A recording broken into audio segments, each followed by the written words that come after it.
Gue tadi semayang tadi mengalah east gitu kan. Ini east. Okay, east. Ini north east. Yang ini west. Lu nampak west. Okay, pusing lagi. Lu dapat north east. Ini north. Yang akhir sekali north. Jadi angin je tadi datang daripada west gitu kan.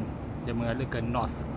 Jadi ini fundamental bagaimana lu menentukan location bearing di mana lu mau bersembayang untuk memanggil rains gitu.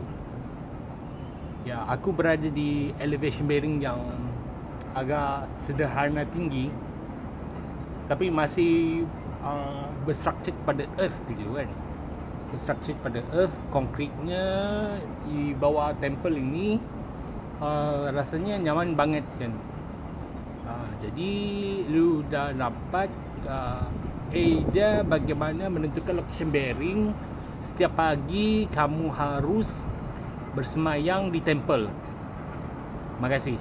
Ini khas untuk